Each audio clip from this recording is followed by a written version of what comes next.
Okay. No, because this is a show about nothing, Mary. Alice, what are we calling it? I didn't hide that much food when I was growing up that I was supposed to eat. Lima beans was on the list of things that I hid.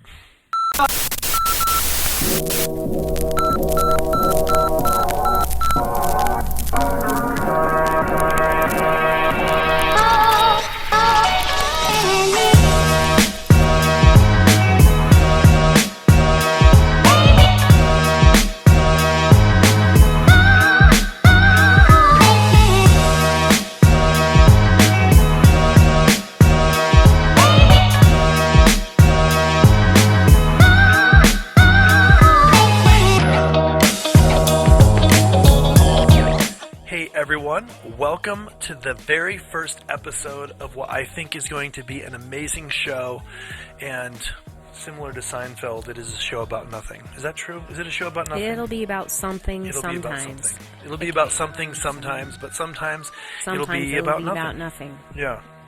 So, my name is Chris Behnke. This is Prudence O'Haire. Prudence, say something profound into the microphone. Well, I could just read you something from this book. What's the book? This is Little Folks from Etiquette Town by Laura Roundtree Smith. From I was just sitting Etiquette here in this Town. pile, and I'll tell you what, I'm taking this home because my kids need this. That is your book, so you can take it home. That is my book. I just didn't know. Lay it on us. What it was. Lay a truth from Little Folks from Etiquette Town. Well, what do you got? Ding dong, hear the school's bells chime. Good manners say, be on time. I like that. This whole show could just be hearing from this. There's some weird, creepy mannequin thing in here, though. Skip the mannequin. One more. We need another little. Okay. Well.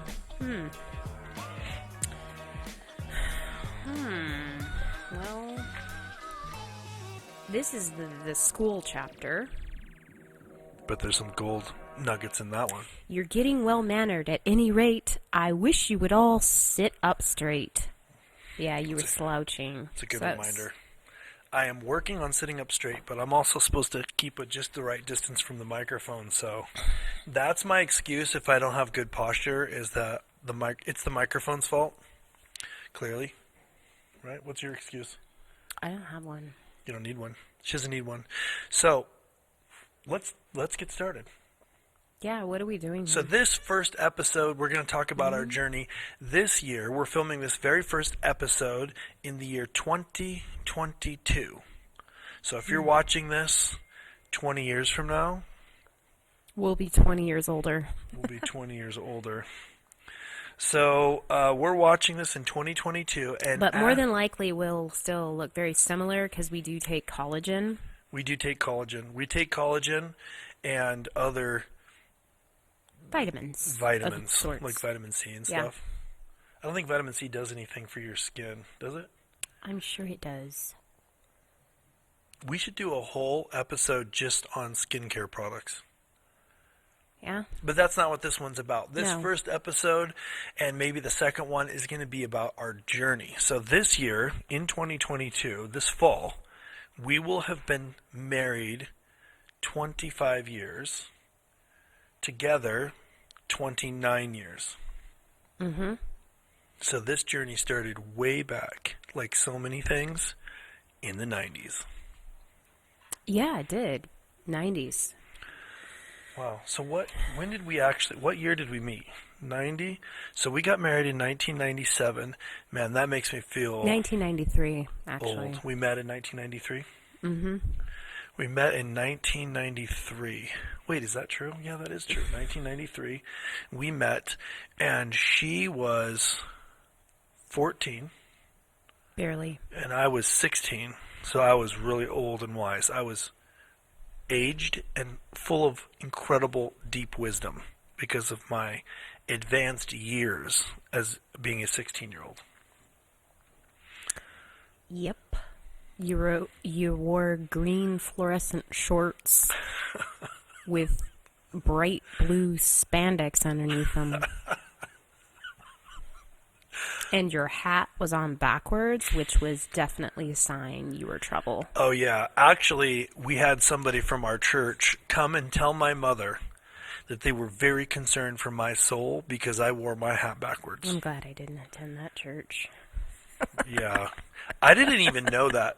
My mom told me this years later. I didn't actually know that happened. But years later, I found out that I was actually a heathen Gentile dog because I wore my hat backwards. I don't know what to say. Actually, it was a double strike against me because it was a Hard Rock Cafe hat.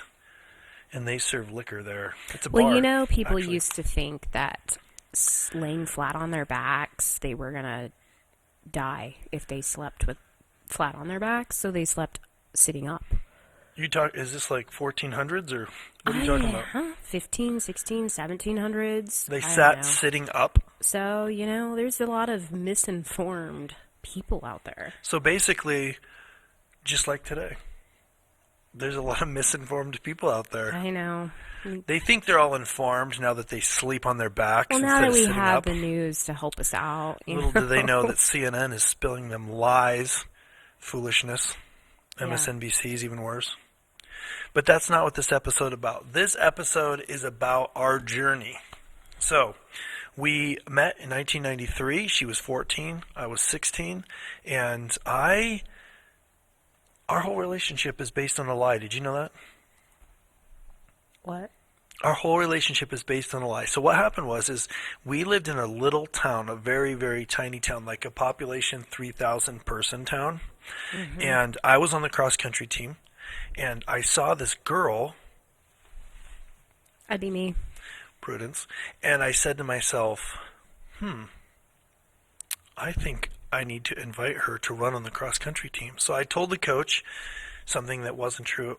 Well, it actually ended up being true. So I guess our relationship's not based on a lie. But I told the coach that she was an incredible athlete. And I had no idea if that was true. I completely made it up. No, he didn't. He completely... It was a complete fabrication. And I actually was homeschooled. He was in public school. Yes. We were new in town. They were new in town. I was bored. I grew up there. Out of my ever-loving mind. Had no friends. I had no idea what cross-country running even was. Really. I mean, in all fairness, it's kind of a ridiculous sport in a lot of ways. So the coach shows up. So I tell the coach, there's an incredible athlete that lives in town. They just moved to town, and they needed more runners for the girls' team. They didn't even have enough for a whole team. So he's like, oh, man, that sounds fantastic. And he ran off, my little recruit. He didn't even know it. He ran off to go recruit her to run cross-country because he heard she was an incredible athlete. Then what happened? He showed up at your door. Ding, ding, ding. Hello. I would like to speak to the incredible runner of the house. Yeah, he says, somebody here in town said that there was an incredible runner at this house. And I'm turning around looking for the incredible runner. It's you. I don't know what you're talking about. So you thought, hey, that's running out there in the outdoors sounds like a barrel of fun. Well, you know, I was bored. And I was open to trying something new. Sure, of course. Especially if it included some fancy shoes. Well, no. She showed up to practice with plastic, black, LA Gear high tops. They had hot purple laces, actually. So, I don't know what you're talking about, fancy shoes, but that was the wrong equipment for the job. Wow. Those shoes were horrible. They were awful. So she shows up to practice. She doesn't know what she's doing. It turns out she actually is a great athlete, but still didn't have any experience. So her very first time ever running, she outruns everyone else, all the other girls, and then goes over to the side and immediately starts vomiting. But nobody told me any different, you know? I felt bad. I went over and consoled her. I felt bad. I went over and said, oh, are you all right? Can I help you? You know, it's really embarrassing She's vomiting puking in front of everyone. all over the LA Gear high tops. I tried to get most of it on the weeds. So then what happened? So we met over cross-country practice. Then what? I don't even know what from there. It was a long journey. It feels like 200 or 300 years ago. Yeah, that's our, like, pinpoint. We, spent a lot of time thinking about stuff, talking about stuff from those next 4 years, and decided that, well, he decided that he was going to marry me. Yeah, I did. I decided that I was probably, I was too young to be deciding that. So you were 14, I was 16. I think we were engaged within the first year. Oh, yeah, he had decided that we were getting married. I decided. You agreed. You thought it was a great plan. I actually did ask your parents. Well, I didn't ask your mom. I asked your dad. Yeah. And he said, well, I don't remember what he said. What did he say? Why are you bringing this up? Well, he said yes, but he said something odd. I don't remember exactly, but he said yes. Alice was, at the time, you were probably 16 at the time, right? Well, probably, 15 or yes. 16? Yes, I was at least 16, maybe 17. At least? You act like that was old or something. Well, I mean, it's a little bit weird showing up to your parents at 15 and saying, hey, can I get married to this guy when I turn 18? Yeah. They knew they had to say yes because basically when you turned 18 you were going to do it anyway because you knew I was the one. Yeah. So then you graduated high school. Actually, no, she was homeschooled. She graduated high school 2 years early. So we actually graduated the same year. Yeah, we did. It was a little bit strange. That was strange. He was like, did the whole four years of high school, and I only did 2. Yeah, actually. She cheated, basically. I didn't cheat. That was the program that I was given. Completely skipped out on schoolwork. You're just jealous. Let's just. That's actually true. I'm put it totally out there. jealous. So then you turned 18, and literally just a few weeks after you turned 18 years old, we got married. Yep. Right here in the Pacific Approximately Northwest. 3 weeks. And then we went to Hawaii for our honeymoon. That was fun. Yep. We were there, what, a week? We could barely afford probably 5 days. Yeah, it was a lot cheaper back then too, but still. So we went there, we came back, and at the time I was working at a small computer company where we built computers, and I had just recently dropped out of a small private college, so I was working full-time, and you were working... Well, we were both working far away from where we lived. So we bought a little tiny house. I mean really little. We bought a really little tiny house up on Mount Hood.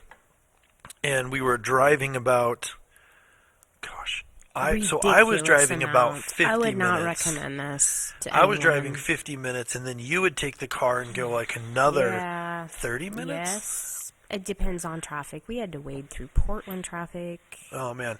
That was, so I don't know what much we were talk thinking. Radio That was absolutely. we listened to.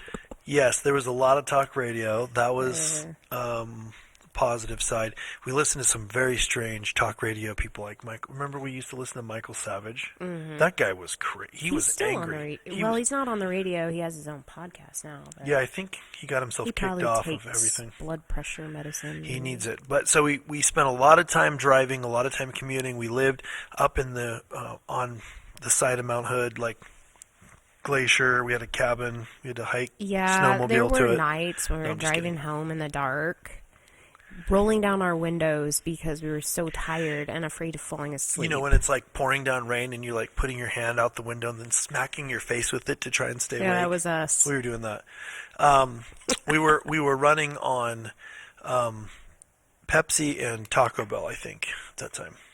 Yep, Taco Bell. We frequented that place a lot. That was a dark time. Well, it was cheap. It was, $1 for a burrito. Yeah, that was back. This is how old we are. That was back when their campaign was $59, $79, $99. So you could get that bean burrito with cheese for 59 cents. I don't know what it is now, about $100. with inflation. Probably. Thank you, Joe Biden, for that. We don't eat there very much bean anymore. burrito. I can't remember the last time I've been to Taco Bell, but I do know that they don't have a 59-cent burrito anymore. Probably not. So I would be wondering what it was in it. We're still not sure. So we lived up there, and we lived up there for a few years, and I was working at this company, and Alice was working at another organization. Neither one of us were paid very well, and we were driving entirely too long for those jobs, but that's what we were doing. And that company, we kind of invented some technology, and a software startup was born out of that, and that was called Hyperlink Technologies. You remember that? Oh, yes, I do. I remember. You have fond memories of that, or? So it was going to be awesome. I'm telling you, it was going to be so awesome. So we got this company started, and we had $5 million of VC funding come into that company. And this was you were 1999. Kind of partner in this group, which you were really young at the time. I was 21, I think. Yeah. And I was 21, 22. We got venture funding. I had ownership in this company, and I would fall asleep at night thinking about how I was going to be a 25-year-old or 23-year-old on the cover of Wired magazine, and I'd have like a sweet jacket, and people would be like, "Man, you'd only have one jacket." No, I'd have one jacket on in the photo shoot for Wired. Oh, okay, photo shoot. Yeah, so that was exciting, super exciting time, but that all came crashing down about 2 weeks or 3 weeks after September 11th, 2001. After the terrorist I remember attack. that morning. You do? What were you doing when you heard? Did you hear on the radio, or did I call you? No, you called me that morning because you always left for work super early and told me that what had happened in New York. Yes. Yeah, I remember exactly where it was. I heard it on the radio right as I was turning from the Vernonia-Scappoose Highway onto Highway 30. We're talking about the Twin Towers collapsing. I think they know, babe. But some people may not know what we're talking about. 2 weeks after that, the firm that had given us the investment, the $5 million investment, called and said, hey, every company that's got less than a $20 million valuation, we're pulling the funding. And at this point, we were living somewhere else. We had moved entirely back to where we had grown up. And, little town. Had a house that was drawing its water from a creek bed. Oh, my goodness.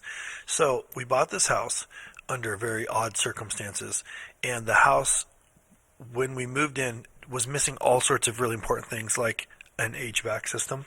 There was no heating. There's no air conditioning, but we didn't even care about that. There was no heat in this house. Yeah. So the first thing we did was install a whole HVAC system, and we turned it on, and then the house didn't get warm. So then we realized that the entire house didn't have any insulation in it.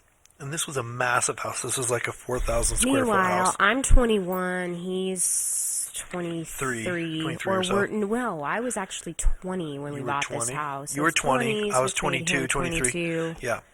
And I had our first baby at 21 years old. So I was pregnant when we first moved in. There was no heat. Our first kid. We got the heat working, but there was no water.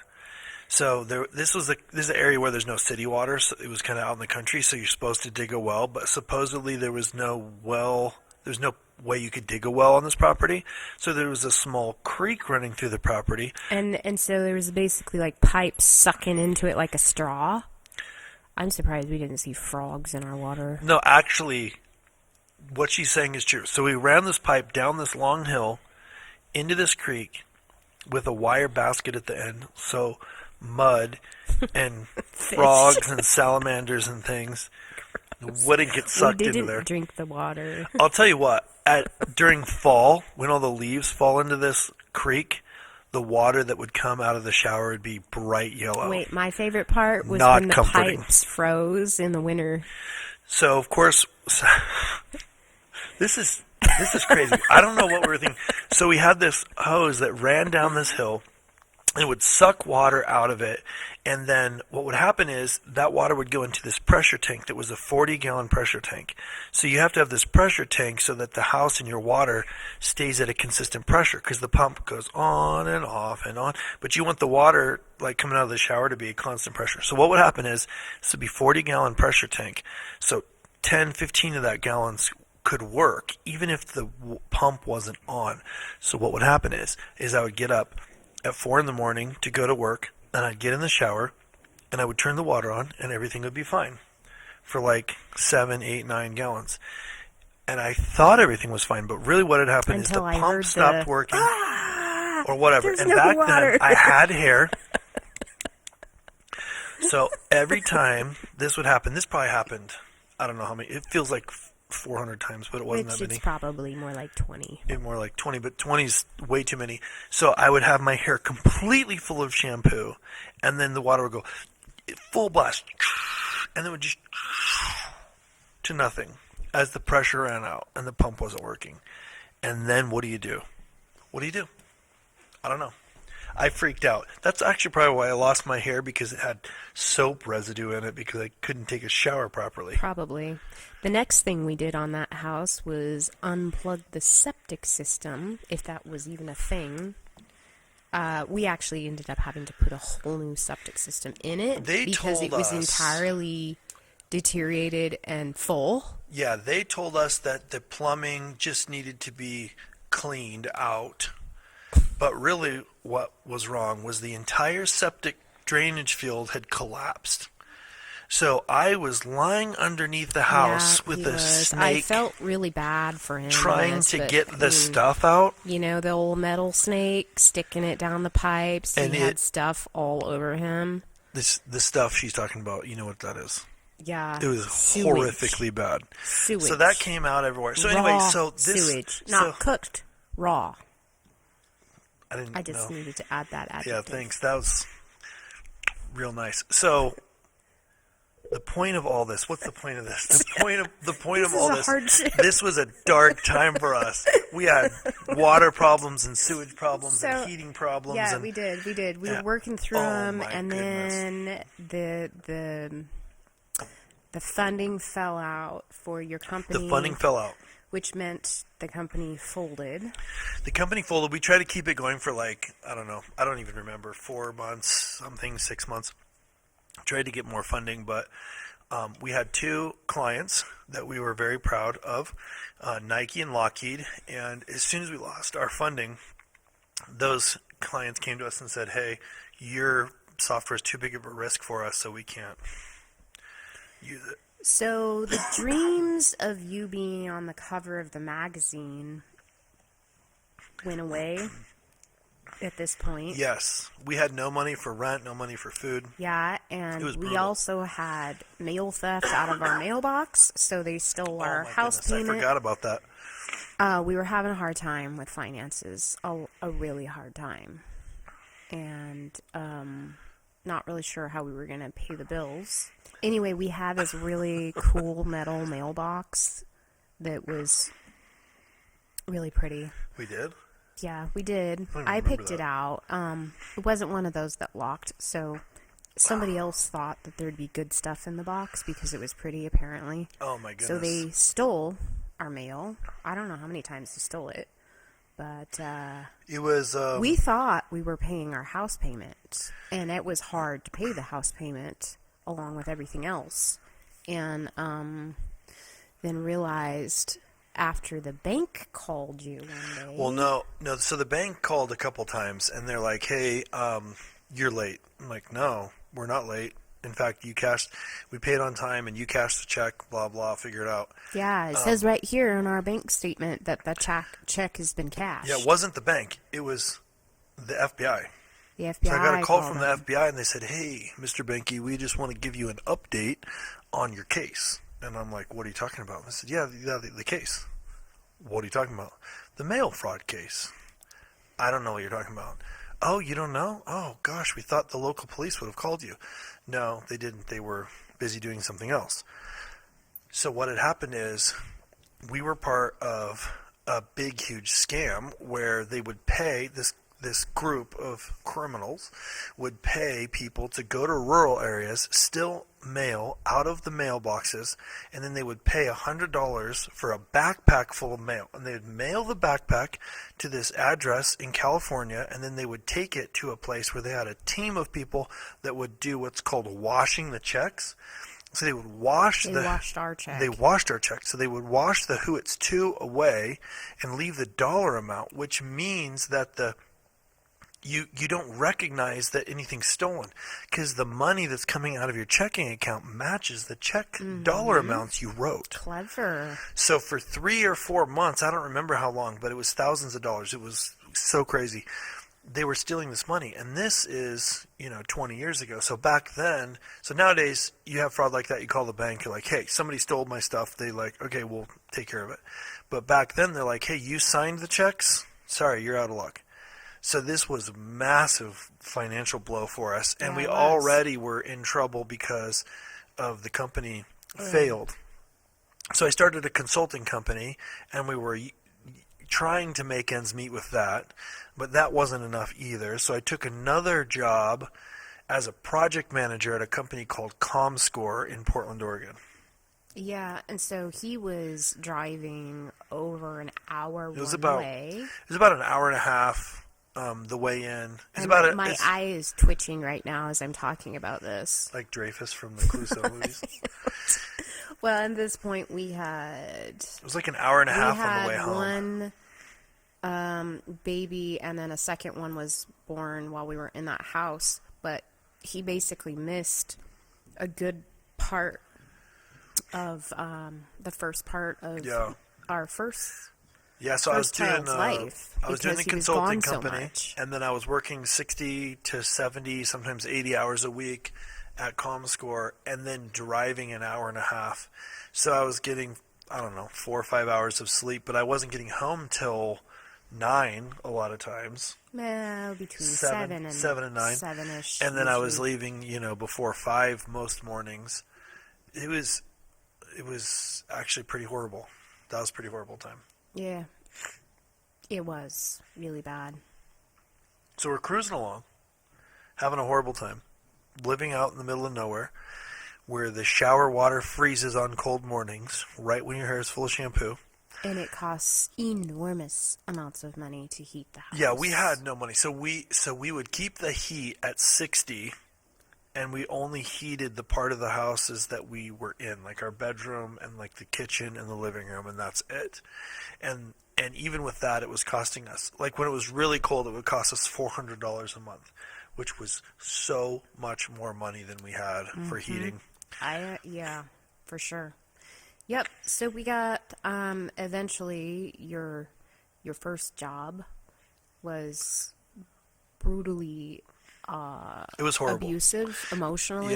Yeah. So my job at that company was I would go to Hollywood and I would meet with the presidents of the studios, and then they would say what they needed, and then I would come back and I would manage a small software development team to build measurement tools for the movie industry. So for the first 2 weeks, it was super cool because I felt really important walking around like on the Universal backlot for a meeting. Felt really important.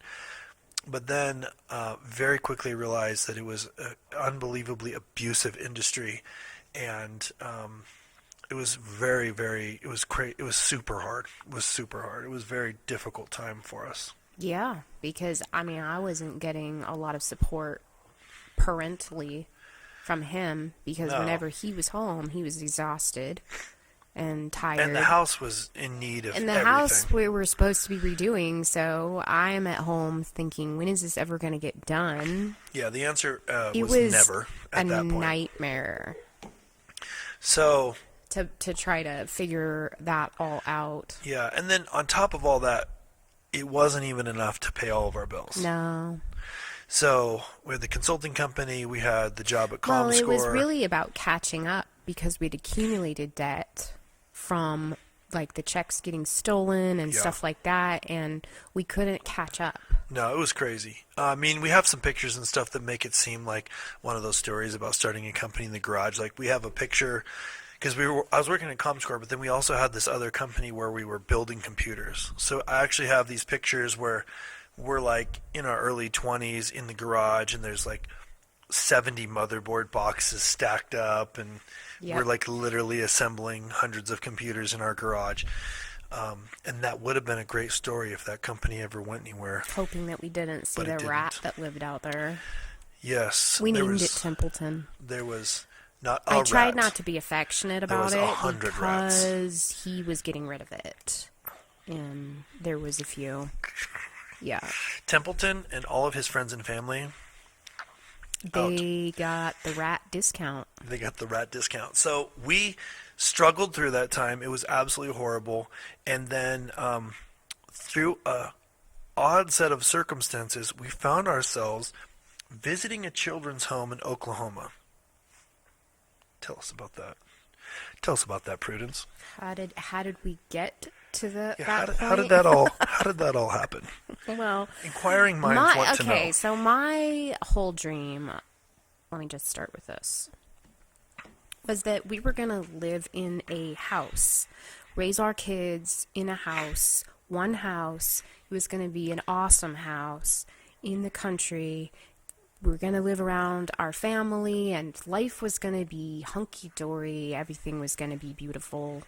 And, there was a few little problems. I embraced some of that reality, that there would be a few little things, but mostly it was just going to be a big, lovely life. Yeah. And so we were living around family at the time, and we had a house that really wasn't my ideal in my mind, but it didn't make any difference. I mean, we felt grateful to have that, but we got to the point where life was becoming so unbearable that we knew we couldn't live this way anymore. There was no possible way. Right. It was foolish, it was irresponsible, and there was no way out except to actually put the house up for sale. And at that point, we didn't know what we would live in or where we were going to go. Right. We didn't have any idea. And as young people, and fairly responsible people, being young, that was really hard to swallow. Really hard. So my dad, he really enjoys entertaining missionaries and people that are in the mission field or in the church going nature, that are employed by churches and Bible colleges and stuff. And he hosted a lot of people that would come to town and be advertising their stuff. And anyway, he had a particular man over, and Dad thought he would bring him over unannounced and uninvited, and because he didn't know how to really entertain him at that particular, like, all through the day. So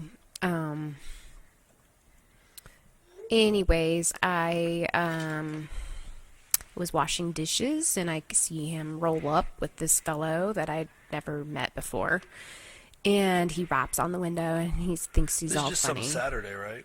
It was like a Sunday afternoon, I think, and he raps on the window, and he thinks he's so funny. He's like, "Hey, I hear they're looking for house parents." They're looking for house parents. Well, he didn't. I don't think he understood how desperate Chris and I were at this point, just to hear what the Lord wanted us to do and where he wanted us to go. Yeah. And I immediately recoiled at that, because this was not a part of my dream at all. No, absolutely not. We were not the kind that were like, "Oh man, what would be amazing if we could get into youth ministry." That would be so amazing. Yeah. That wasn't us. So anyway, he came in and I offered him snacks, and I am really good at asking people lots of different questions, even if I'm not entirely interested in what I'm asking. Yeah. So I just kept the ball going, because it's like, well, Did you what guys do pick you do, up on that? you know? She said she's good at asking questions even if she's not interested in what they're saying. Uh-huh.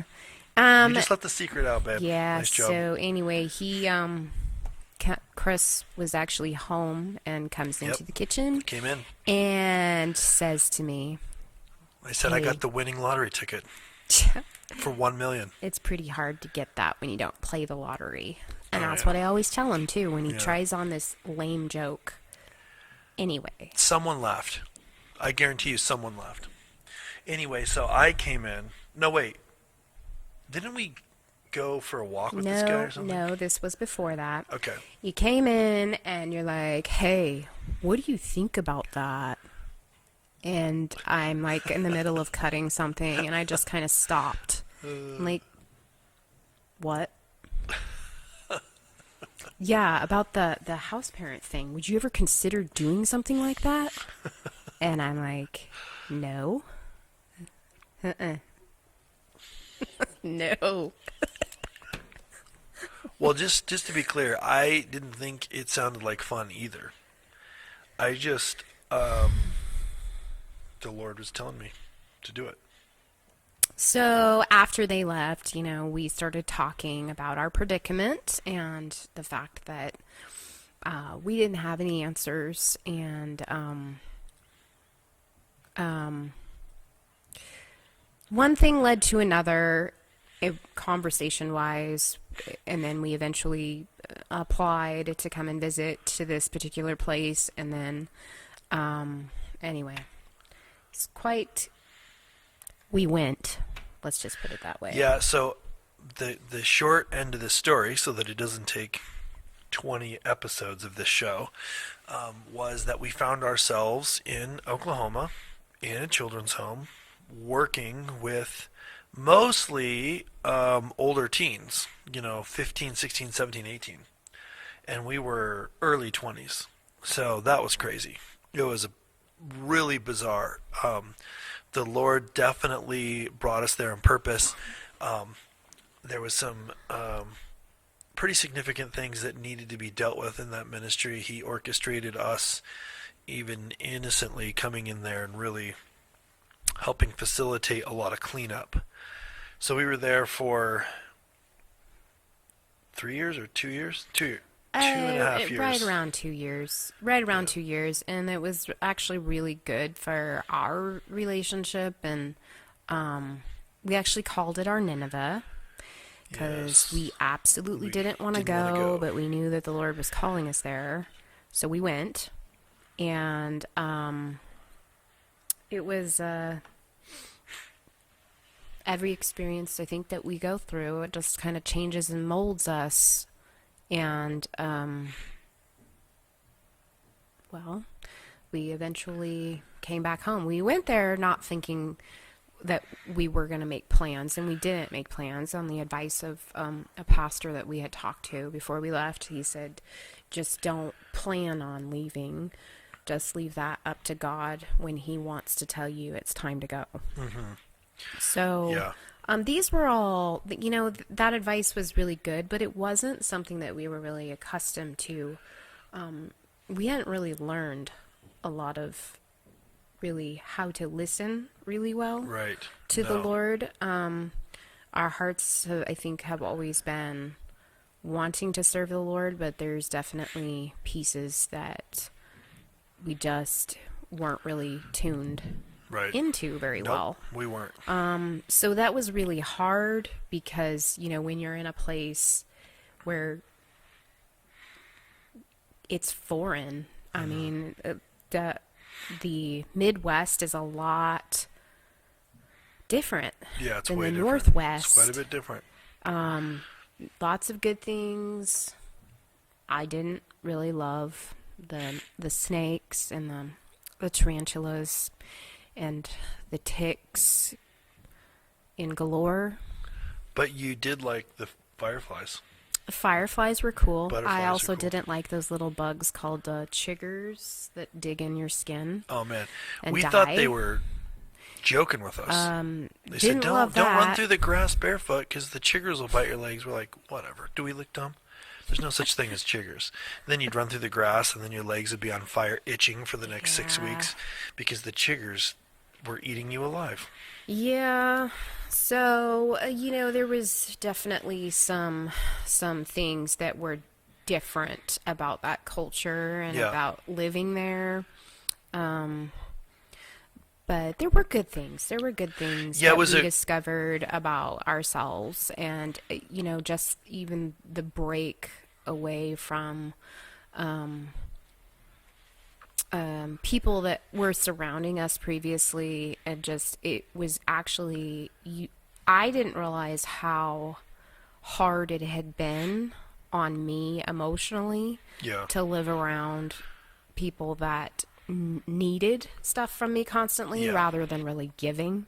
Right. And it was kind of a wake up call for me Yeah, so we... of how much I think emotional baggage I was carrying from other people. So we left ComScore, moved to Oklahoma from the Pacific Northwest with no plan that we were going to come back for sure or anything. We just tried to not have a plan. We were there for a few years, and it was a massive culture shock. It was a very powerful time for us. Like you mentioned, it was really great for our relationship.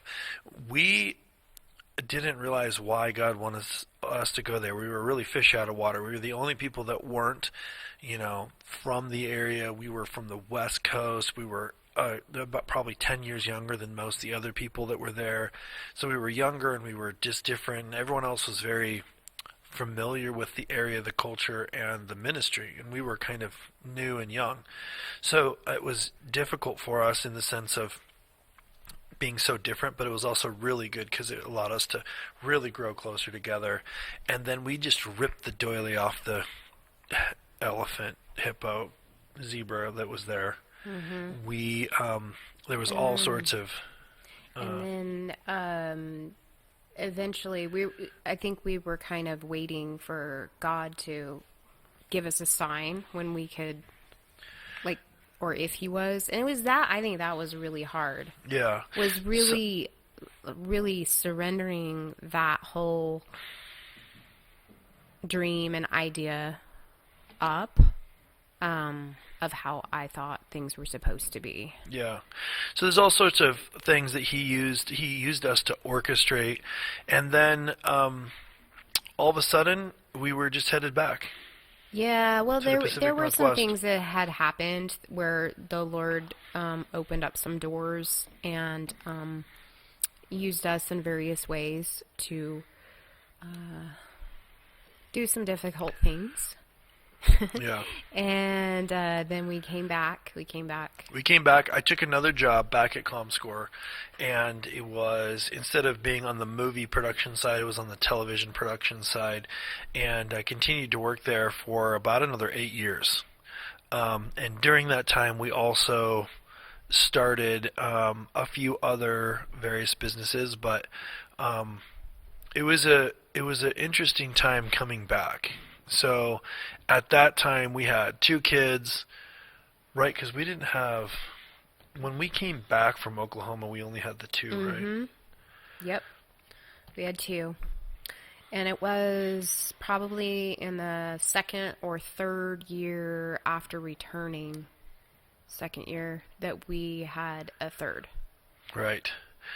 So then at that point we had 3. I was still working at ComScore, but we had kind of the entrepreneurial, especially me, entrepreneurial kind of itch, if you will. So we had started... well, he did. You didn't have that? No. So you're saying we're different? 100%. So then what happened? So we came back, I was working at ComScore, and then kind of what was the big life change then?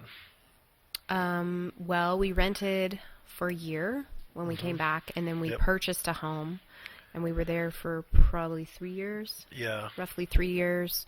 Ended up having 2 more kids there. Yeah. And then went back to renting for a while. And then during that, well, we bought a house and completely remodeled the thing. Yeah, we completely gutted that thing. And that remodeled the whole thing. was tough too, because he was back into another job that took a lot of his time. Yeah. He had to do a lot of traveling. Yeah. And so now we were back in the same predicament where I needed help remodeling and getting projects done, and he was too tired and had no interest in even.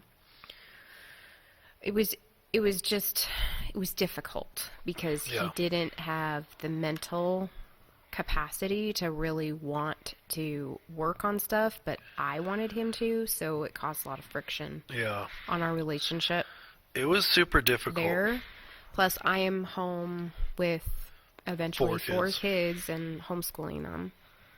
So, and we didn't really have any really super close friends at the time, too. So it was a very lonesome part of our lives, really.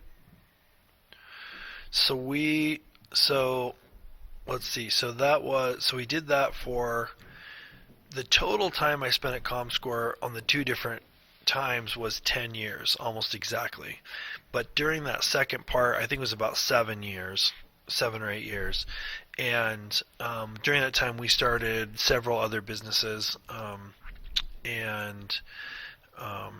we want to dig into that? The next episode, possibly. The next episode? Yeah, so I guess kind of where we want to wrap this up in the next 5 minutes is this first episode is we really this show that we're going to do is not going to be about this journey kind of story that we're telling over and over again, but we feel like it was super important to get a foundation. So we're going to take these first 2 episodes and really dig into this foundation because in some ways we feel like we've lived like 2 or 3 lifetimes. At least that's how it feels. I don't know if that's just because I'm tired or what, but no, it's just like this tick tock. Are you as busy as the clock? So yes, what is the point of that? That is a reminder that we shouldn't be too busy, isn't it? That's how I'd interpret it. So we leave off around 2009 with the birth of our 4th child, and pick up around there in the next episode. So we'll pick up at 2009 in the next episode. Mm-hmm. So, all right. Well, until then, we'll see you in the next episode.